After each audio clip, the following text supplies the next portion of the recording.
This is pt02 again, and this is part 2 of my Master Grade Gundam Epyon review. And this is what the model kit is going to look like completely painted. Well, at least my paint job anyway. It will look different depending on who paints it, but anyway, this is what I decided to do. I've gone with pretty much the standard colors. I went with, what I did for the reds is I used a base coat of pretty much the same red that the plastic colors was molded in, and then just highlighted with a slightly lighter shade of that.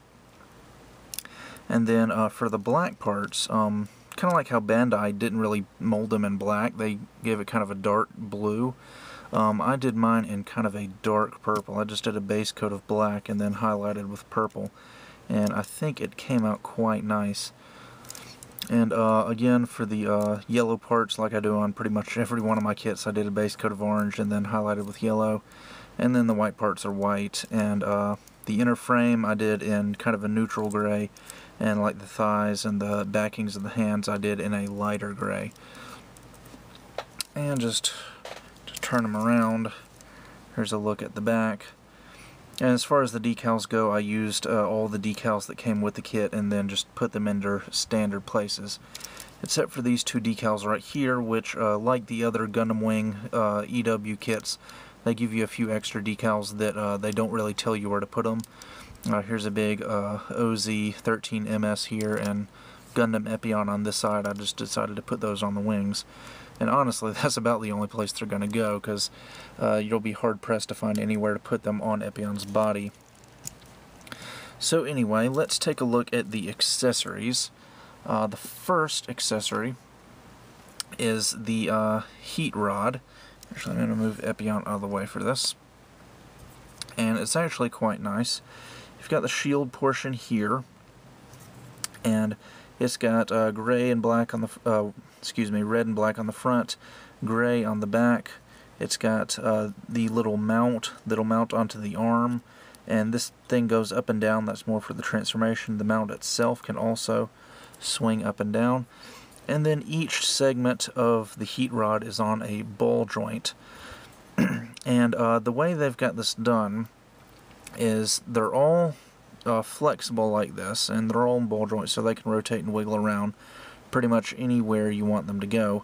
But you can push them in, and it will lock them in place so that they can't really move around too much.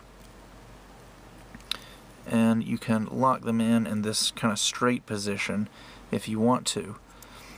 And then for the retracted mode, you can simply remove the very last end piece and pop it into the shield, and there's your retracted heat rod right there. Now, Epyon's only other weapon besides the heat rod is the beam sword, and you can see it right here on the side skirt. Lift the arm up. It comes with this little, I guess, power adapter that can fit on either side skirt, so you can have it on the left or the right. And the beam saber can fit down into the bottom of it when it's not in use. And you can pull that out. And Bandai gives us this wire. And it's actually a copper wire with a black sheathing, so it's flexible. And you get a little plug on this end, which will originally be black, but I painted it gray. And you'll plug the beam sword into one end, plug the other end into this little power pack, and that's actually how the beam sword is powered. It's so large that it needs to be powered from Epyon's main reactor rather than being on a battery type system like the normal beam sabers that have to be charged up. And Epyon is going to come with a set of fingers for gripping the beam sword. As you can see, it's got a little peg down in the fingers there, and the handle of the beam sword has got a hole in there that you'll just fit onto that peg, and simply put that into the hand, and there you go. Now, I've heard a lot of people saying that they've broken the handle to their beam sword, and that hasn't happened to mine, obviously, but I don't know, you might, based on that little rumor, you might want to be careful about it. Like I said, it hasn't happened to mine, but other people have broken theirs. And the beam sword can rotate on the handle. I guess that'll give you a better positioning for having the sword where you want it in the hand. And then, of course, it comes with a very large clear green effect part, which will easily just pop right onto the handle. And there you go. Very, very large blade on that beam sword, and very, very intimidating weapon. So, lots of display value when you've got this beam sword out, I think.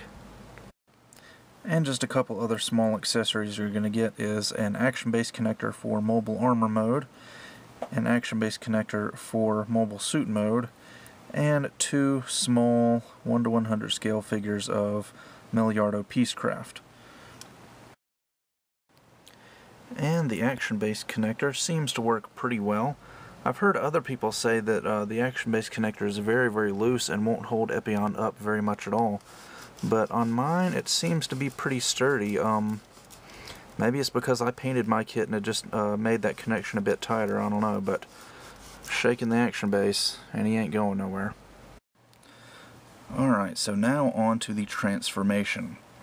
And as you can see, we're back to the unpainted Epyon. And luckily Gundam Wing transformations are relatively easy, so I don't think this is going to be nearly as painful as Zeta or XS Gundam. And the first thing we're going to do is we're going to take these hands off. I know a lot of people were kind of bummed out about having to remove the hands for the transformation. It really doesn't bother me, honestly. But I guess some people just liked having the hands go inside the arm like they did on high-grade Wing Gundam. Anyway, after we've done that, we're going to bring the arms forward and extend these little claws out like so. And after we've done that, now we're going to move around to the back.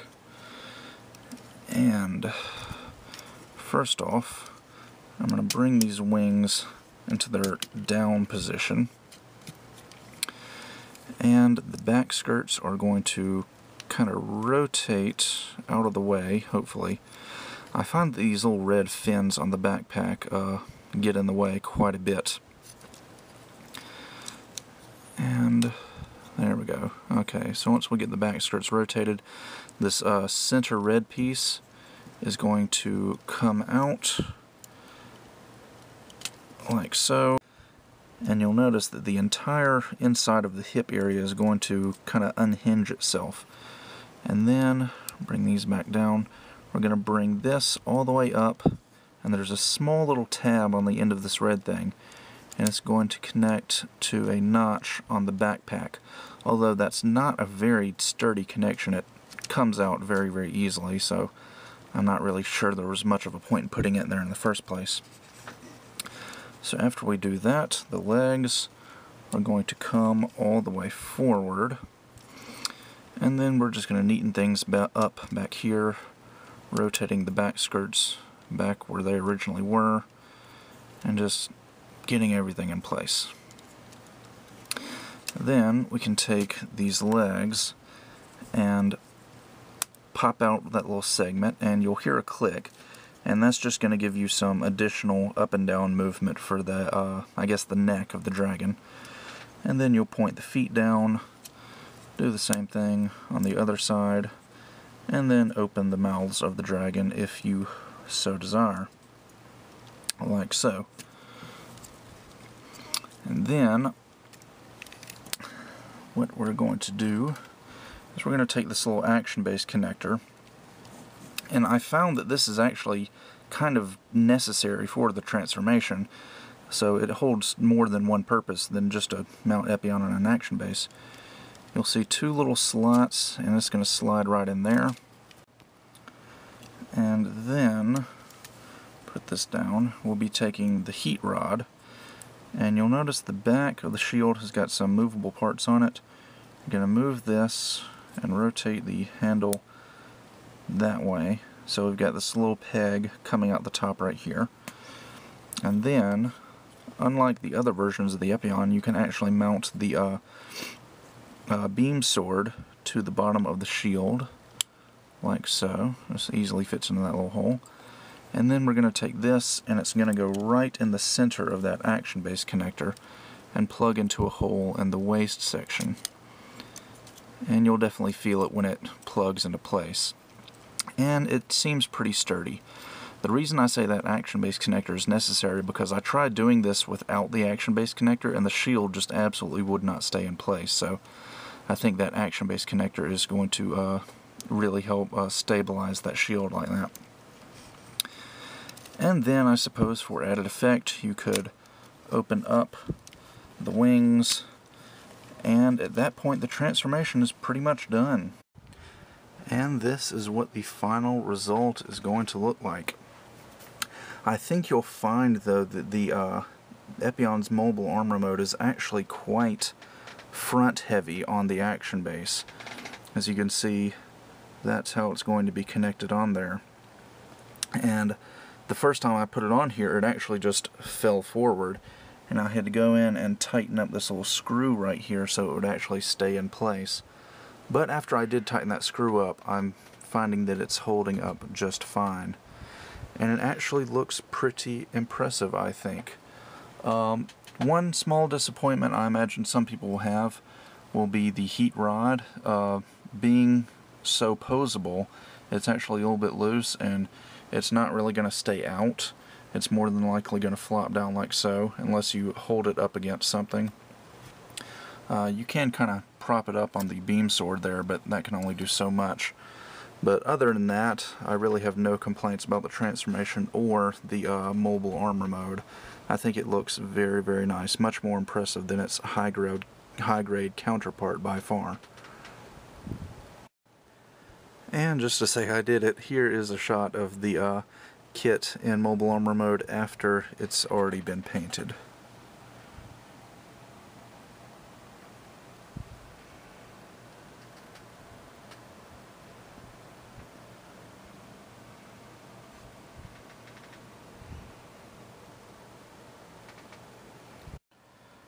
Alright, and here's a quick look at the inner frame for the Master Grade Epyon.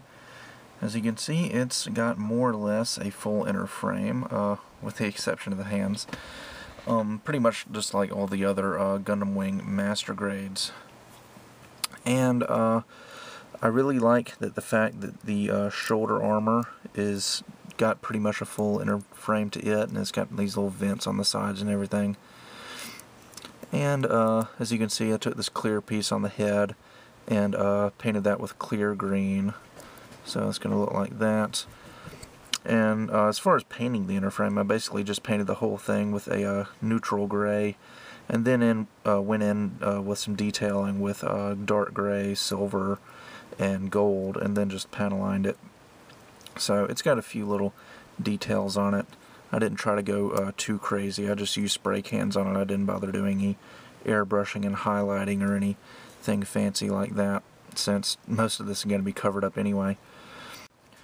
One small modification I did do to the inner frame is I drilled out a hole on the chest right there and then glued in one of these small acrylic gems, and basically I just found these at the craft store, and so now you've got this little clear jewel in there rather than just being a flat gray piece.